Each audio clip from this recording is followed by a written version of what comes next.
bien-aimé dans le Seigneur, il y a certains combats que Dieu ne entre pas dedans, mais il te suffit seulement de persévérer jusqu'à la fin.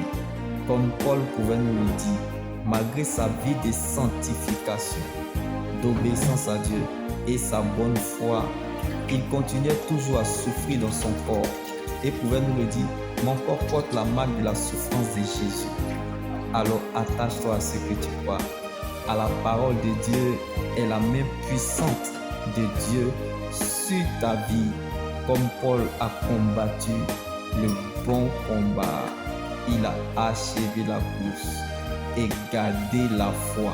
C'est pourquoi nous courons aussi vers le même but, car cette épreuve est la preuve du juste jugement de Dieu pour que nous soyons trouvés dignes du royaume de Dieu. C'est pourquoi je suis fier de vous dans les églises de Dieu à cause de votre foi et de votre persévérance au milieu de toutes les tribulations, persécutions et de vos difficultés que tu as supportées. En effet, pensez donc à celui qui a enduré et supporté une telle opposition contre lui de la part des pécheurs, afin de ne pas vous laisser abattre par le découragement, car il a donné des hommes à votre place et des peuples en échange de vos vies. La Bible pouvait nous le dire, ils les ont vaincus. Alléluia. Grâce au pouvoir du sang de l'agneau et à cause de la parole de leur témoignage, il s'est révélé à toi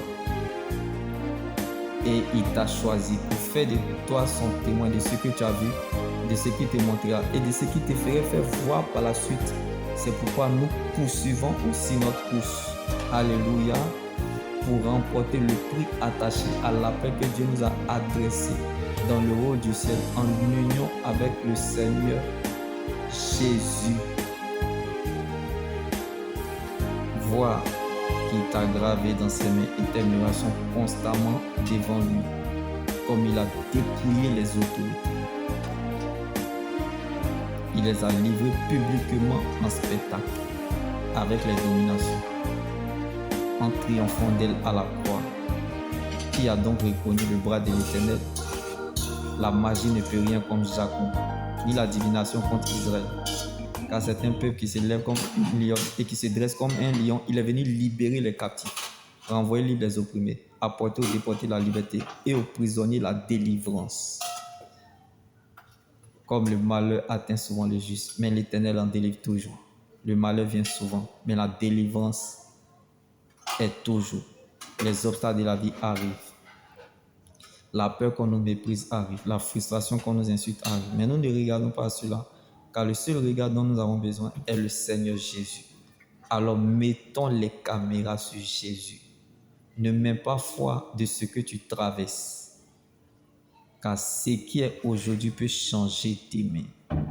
Donc ce que tu vis aujourd'hui, ce n'est pas ce que tu seras demain.